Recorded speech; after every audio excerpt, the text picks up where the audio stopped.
in the year 872, the first insane asylum sprang into being, offering music therapy among other methods of inculcation for those whose minds ailed them.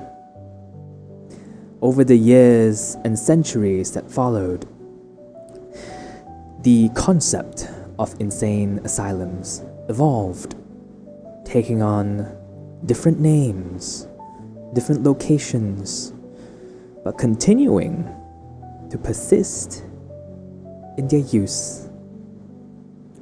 Monasteries, courts, towers, and hospitals sometimes, where asylums were hidden away out of sight for the out of mind.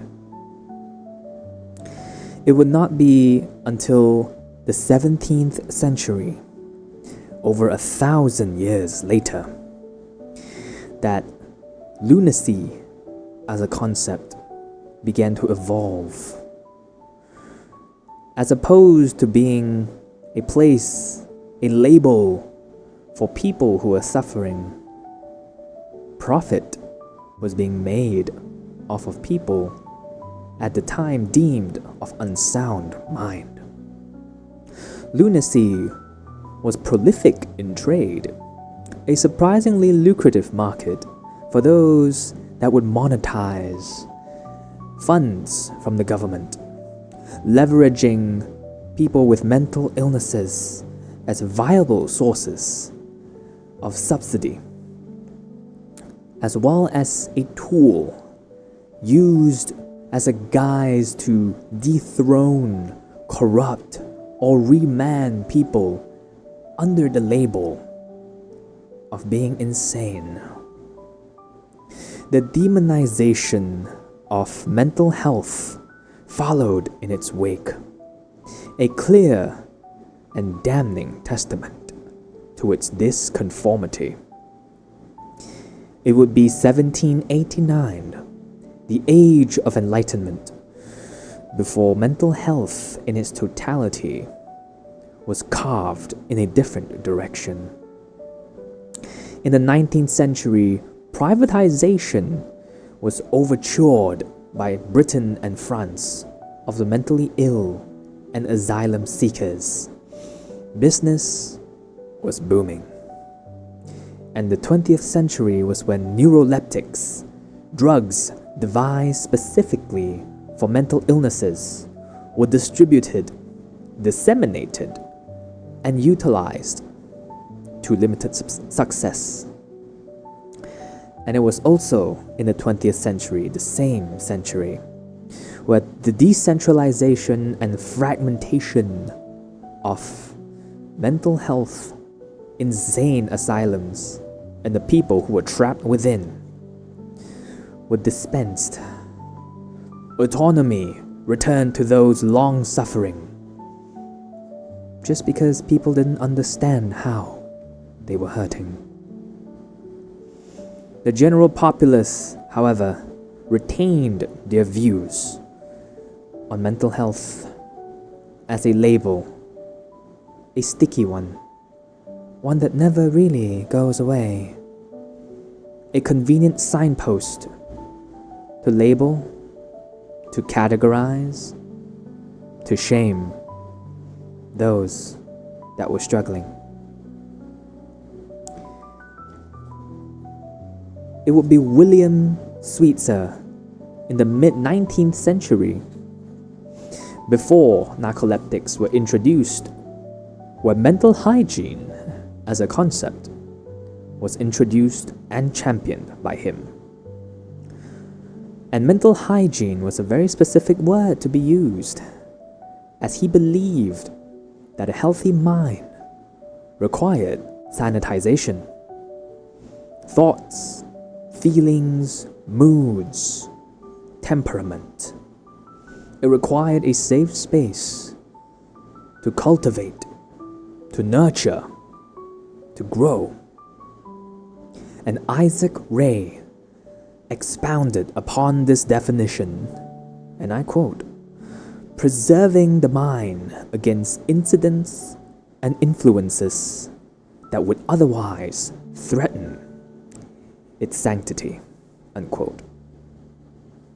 It was the combined effort of William Sweetser and Isaac Ray that Dorothea Dix, from the year 1802 to 1887, set up 30 state psychiatric hospitals with the sole objective of giving shelter to those who needed it. Mental, emotional, psychological, and even spiritual in some cases. It would seem that the plague of mental health, mental illness specifically, were not picky about its victims. However, it is during that era where they were still publicly decried Dorothea and her efforts for being understaffed, undersourced, and above all, ironically, claimed to be violating the human rights of those that resided within. In 1963, the 20th century at the tail end, the institutionalization of people with mental illnesses was pushed, and the declaration, official and non-official, of the release of all that were imprisoned and impinged, wrongfully or otherwise, for their struggles, was made public and enforced. Mental health in today's world, as so defined by the World Health Organization, is the emotional, psychological, and social well-being of a person, alongside the ability to appraise, to feel, to perceive, and act in accordance with one's thoughts and beliefs, with minimal external or internal resistance. Mental health encompasses many domains, some of which are cognition, perception, and behavior, that directly influence our ability to cope, to contribute, and to be productive members of ourselves and of society. There is also a subjective element to mental health.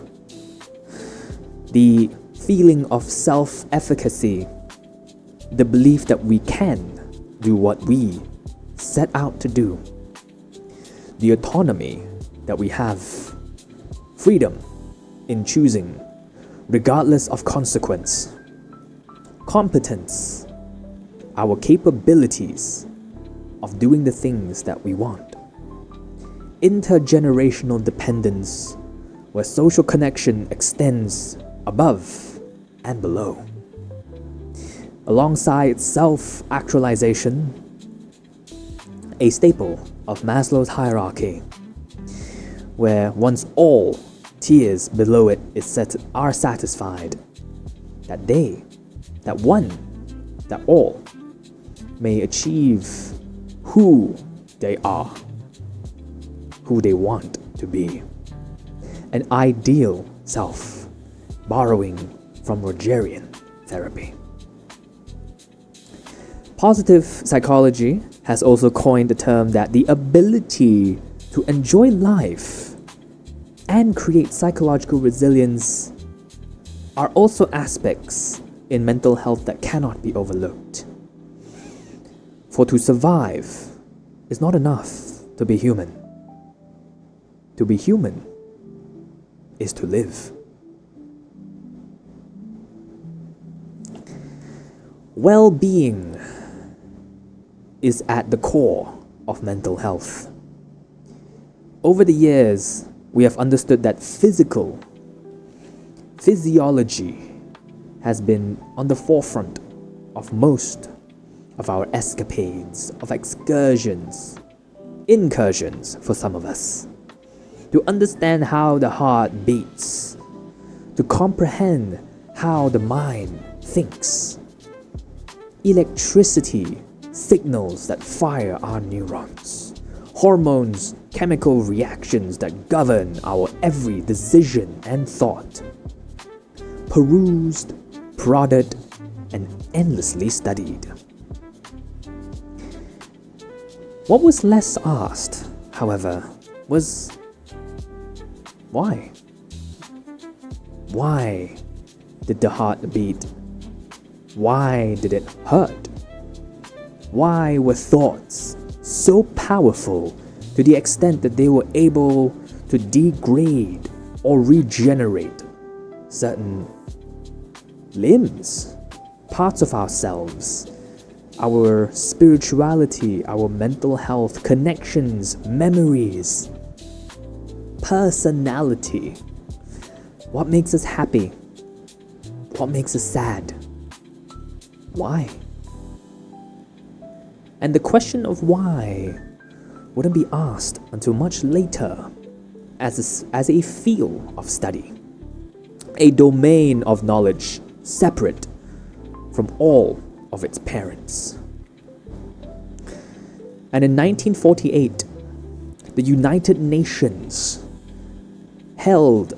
upheld, and completed, alongside the support of multiple anchorage of countries, the Universal Declaration of Human Rights that were created, witnessed, and signed in the United Nations General Assembly located in the heart of Paris.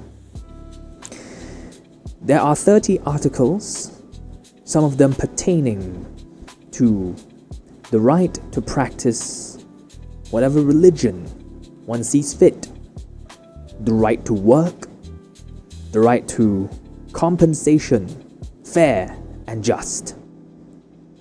And of all the articles, two things jumped out at me. Article 30, the final one, and I quote, "Nothing in this declaration may be interpreted as implying for any state, group, or person any right to engage in any activity or to perform any act aimed at the destruction of any of the rights and freedoms set forth herein." Unquote. This article, Article 30, talks about the sovereignty of people, and that none of any of these articles, of these tenets, were to be used as excuses to cause or detract, cause harm to another. And the second thing that intrigued me was that there was nothing about mental health. There were many for physiology, work, spirituality, religion, right, belief. But there were only passing observations about well-being ensconced within values and the virtues that the articles so espoused.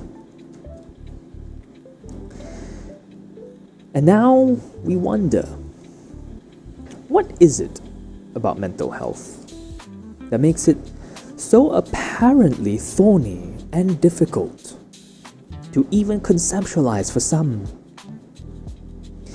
We see a slow, sure, and eventual creep of knowledge across the world in societies about mental health, about personal well-being, about definitions that extend beyond just shelter, just ability to sleep well, eat well, function well.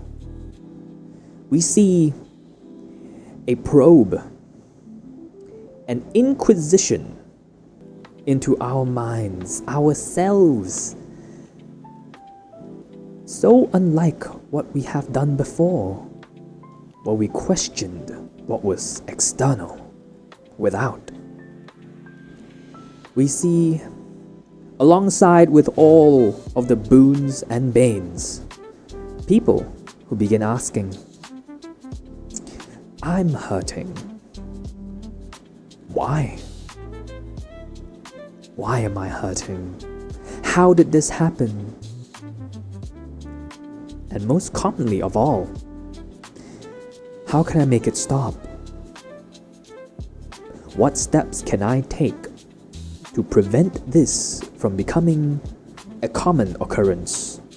Or better yet, to eliminate its existence for good?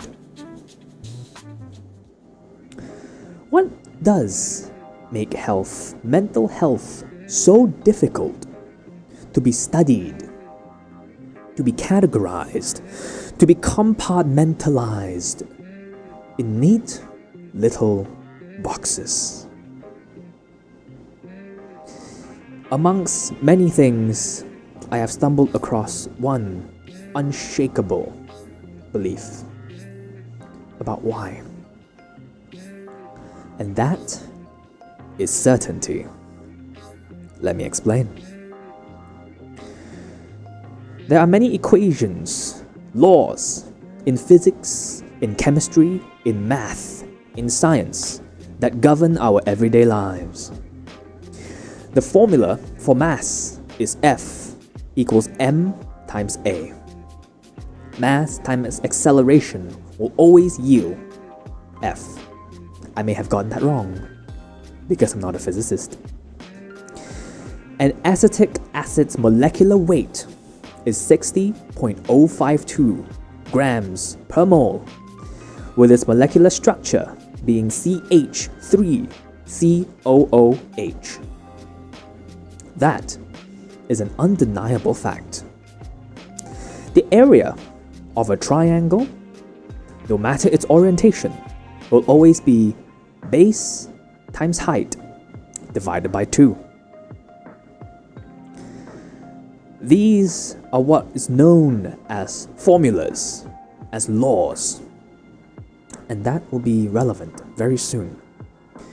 For there is also, through tough, thorough thought, that we comprehend these concepts.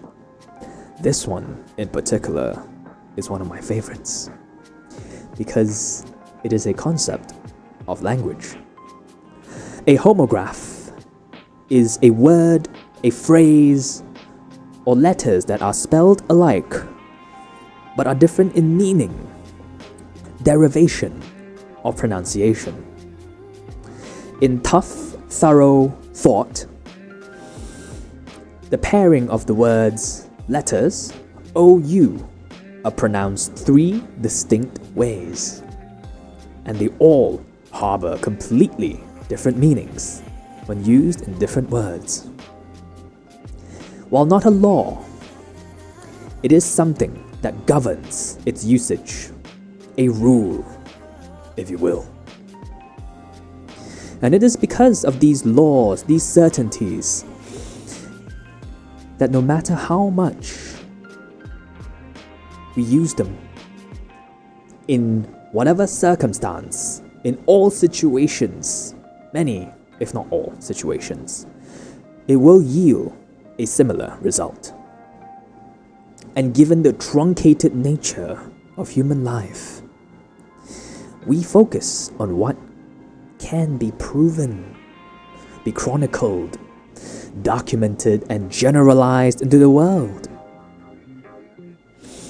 As ancient astronomists charted the stars, compasses invented, Morse code used, technology, rules, certainty spread across the land. It is through our short and chaotic lives that we hold on to what can be reliable. And as predictable as the movement of the stars, so too are the strokes of our pen. when it comes to holding on to something that won't move, that can't move. And no matter how much you rotate, revolve, push, pull, give, or take, it will always remain the same. And even if what is tangible is millions of light years away, or physically impossible in this lifetime, it has become abundantly clear to me that it is a human penchant, nonetheless, to reach relentlessly towards it. And what that is differs greatly from person to person. The same result is yielded no matter how many times we revisit it. With that in mind, that, right there, may be one of the greatest follies of mental health and psychology as a whole. For it is, frankly speaking, convoluted, complex, baffling, perplexing, elaborate, personal, complicated, composite, a manifold of machinations, a mosaic, motley multiplex of the mind. And don't even get me started on the heart. Throughout my studies of psychology, and then the theories, techniques, and applications of therapy, the problem and the beauty of mental health is that the symptoms and the resolution for those symptoms for any one person is so vastly different for each and every mind and heart that comes across it, that perceives it, that evaluates it. The same word can mean completely different things for two different people. There is no certainty, no guarantee, no warranty that what you say, that what you feel, that what you want can be accurately conveyed, processed, empathized, and then reciprocated back to you.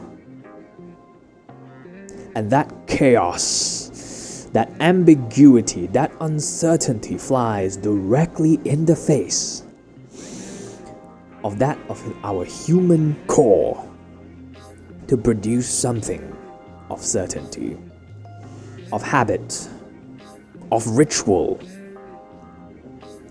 something that no matter what we do, no matter how we feel, it will always remain the same.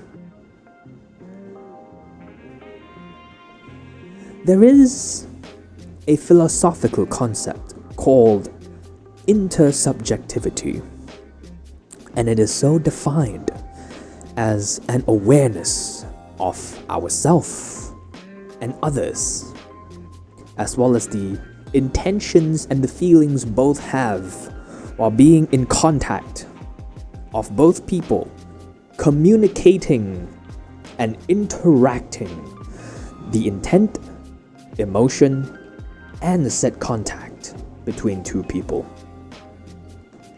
Intersubjectivity is so defined because it requires multiple sources of interaction.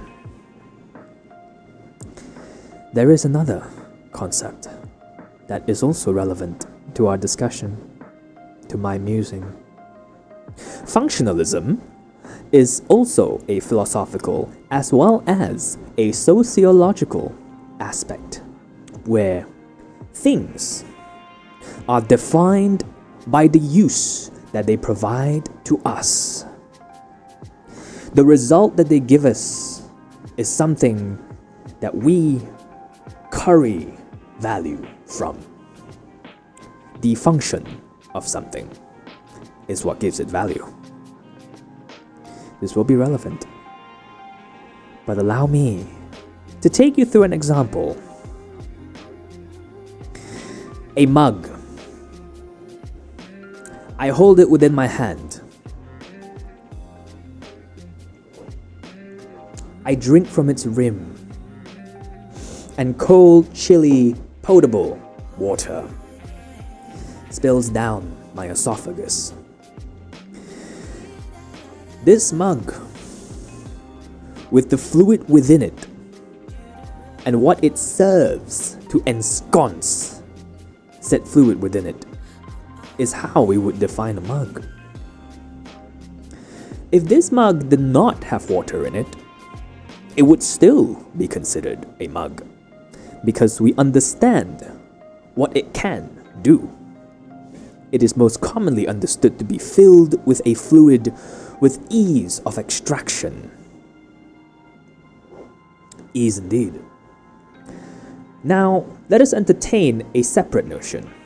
What if this mug no longer served its original purpose? Say, what if the value that it has for holding a liquid is compromised? The functionality of something has the power to diminish our perceived value of the benefits that it provides us. If this mug were to be broken, shattered, or less damning than that, some pieces of it broken, perhaps the bottom sprouts a crack, perhaps its walls starburst in fractures, microfractures that allow the fluid to leak out. Perhaps its rim, some parts of its rim chip off. And while that does not necessarily diminish its use, its aesthetic value may be reduced in turn. I would chuck it, as would we all. Once a mug is broken, it no longer serves its function, and I would procure another from IKEA for $3 to continue holding the water within. For another person, however, for another being, another thing, with less resources to acquire containers of water such as this, or really, that has a completely different view of what a mug is. It would even possibly be a boon towards that person or thing. Touching it up, some clay here, some tape there, even just a different method of orientation, of holding it, may restore or potentially elevate something's value beyond its initial intended purpose. In another universe, in another life, there may be a lovely marigold residing in a chipped, cracked mug with black matte paint on the outside, hanging from the windowsill of someone's beloved home. And there, the fact that it carries water may not matter much at all. If we are to combine these two concepts of intersubjectivity and functionalism, it may glean us some insight as to what mental health was perceived as, and what it may still mean, or plods along the path of evolving into. It is human nature to evaluate something based on the benefits, the profits, the lucrativity that it gives us. We want something to give us its value. And we want it now, not later, not a day, not a month, not a year. Now. And there is a biological predisposition to this line of thought. Instantaneous, split-second decisions originating from the past, our ancestors, aeons ago, has allowed life as we know it, biological, cultural, traditional, societal, to promulgate through the generations, through survival. And those snap judgments of value, more often than not in the past, have proven to be life or death. This can be why that humans, us, me, seek reprieve, solace, solemnity even from the pain or really any negative emotion that resides within our hearts. Our brains are hard-coded. There is the greater prefrontal cortex, the cerebral cortex, and there are also, I'm sure I'm going to be slightly inaccurate, but there is a part of the brain, small, nestled right behind our spine, where it meets the brain. It is known as the lizard brain for some, where that animalistic, barbaric, but survival-coded nonetheless, resides there, waiting, thinking. No, it's not actually thinking.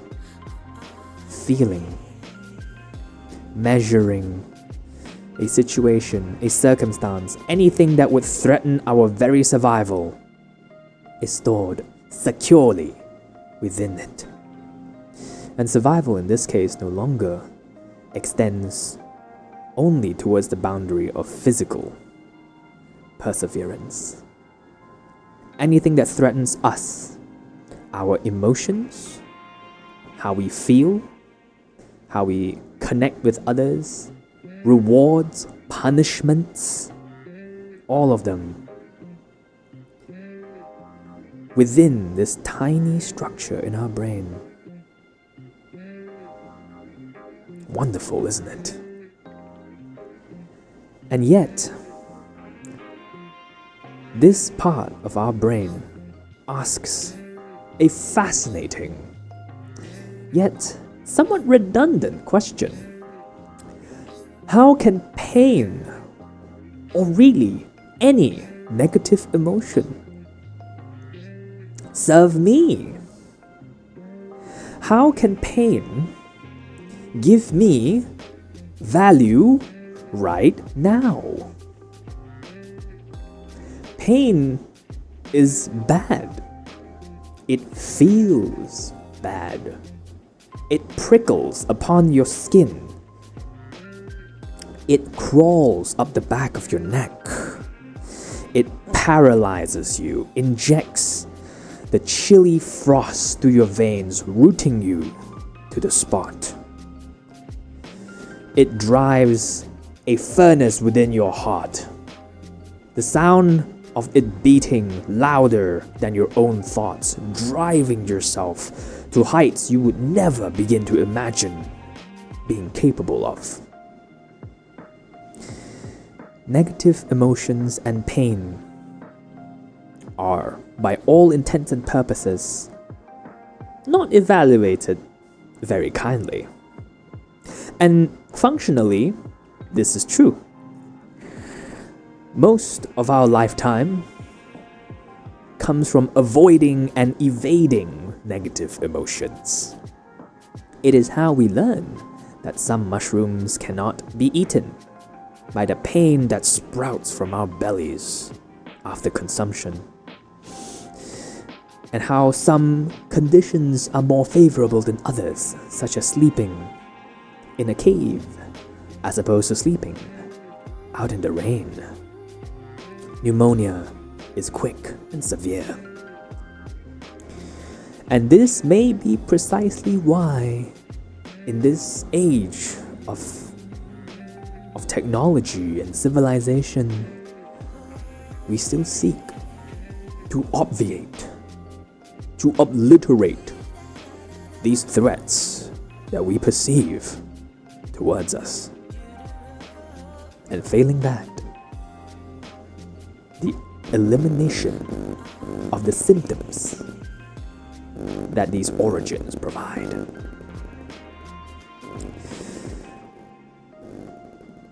If it does not function, if its function is not clearly reciprocated towards us, and it is not,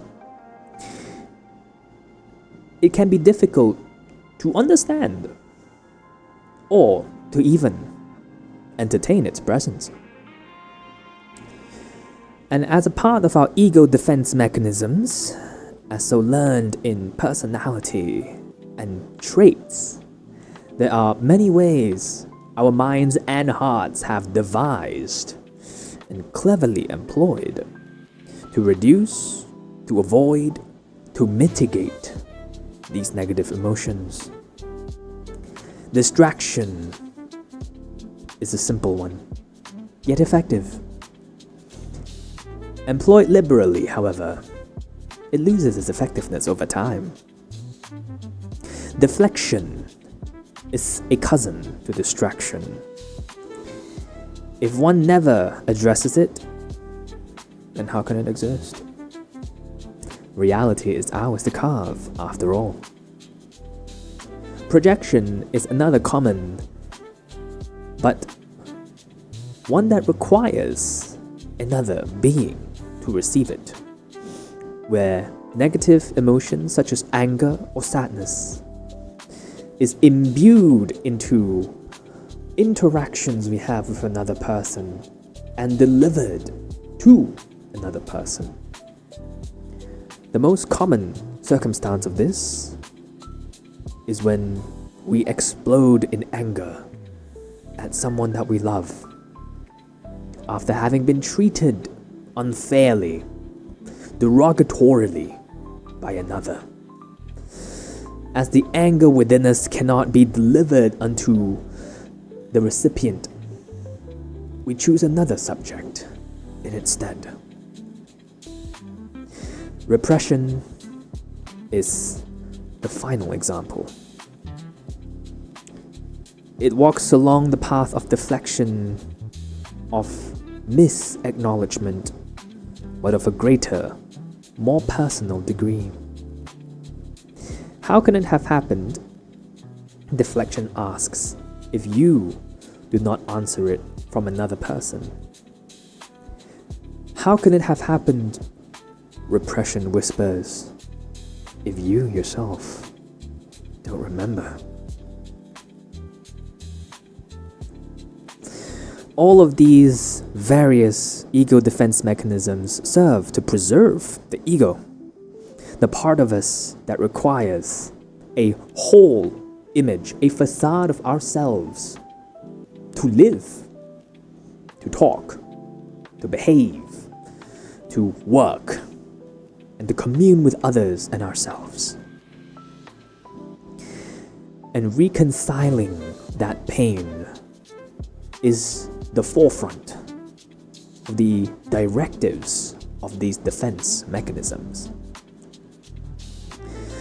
Much like how we are inclined to turn the chipped face of a mirror aside, that we may conceal its fractured image, so that we do not witness its imperfections, so too are we adept at turning away our feelings that show us in all its jagged, sordid reality that we ourselves refuse to admit.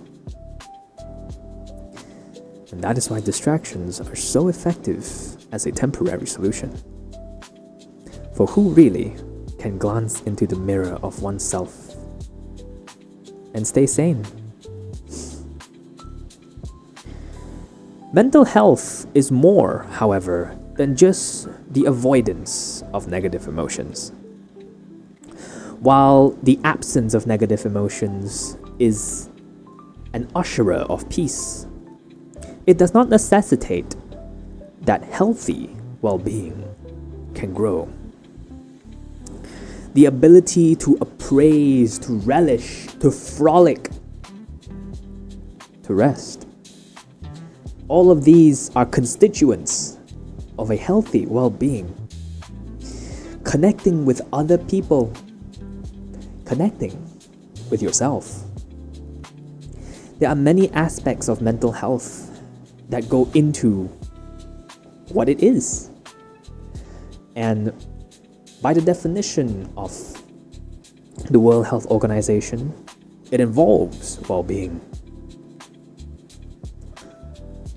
For all of its infancy that psychology and therapy, honestly, as a field is in, we have come a long, long way. A long journey from the barbarism that is physical asylums, that we would condemn those deemed insane just because they couldn't be understood. Would you condemn yourself if you weren't understood? Projection is a powerful thing. And when it comes to meaning, the meaning of mental health, the meaning of well-being, the meaning of what makes you, of your world inside, I stumbled across another meaning for asylum. There are two, actually. One is the one that colloquially we are familiar with. A place where those who are crazy, who are different, who are demonically possessed are banished, exiled to, never to be seen by those of us who are not crazy. We're all a little crazy. The other meaning for asylum is defined in the Oxford Dictionary as protection, security, shelter granted by a state to someone who requires it, usually politically. One has to wonder, are the ones huddling inside the insane asylums, were they more safe from being misunderstood out in the streets than they were in their hallowed prisons? Who's to say? In this day and age, from myself and as a therapist, I have witnessed asylums.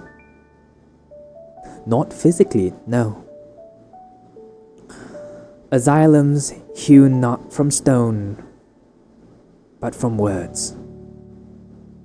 Reinforced not by steel, but by belief. Neither wardens nor jailers would suffice, and they pale in the militant and ever vigilant recesses of one's own mind. And within this place that we have built to keep others out or to keep ourselves in beats a rhythm, a heart that pulses, that yearns to be set free, to feel, to be happy, to be sad, to be angry, to be disgusted, to be without being judged, without being condemned, without being thrown into an insane asylum with nothing but music therapy as their companion.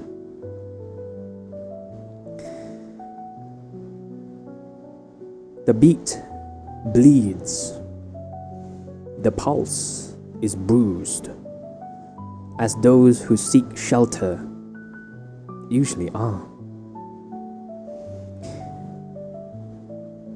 And in this era of overturning the taboos and the misinformations and the demonizations of mental health, we may yet be able to join together, to connect, to foster intersubjectivity between people, where our functions extend beyond what we can give, but because of who we are. And perhaps, just maybe, if you were to witness someone else being unjustly imprisoned,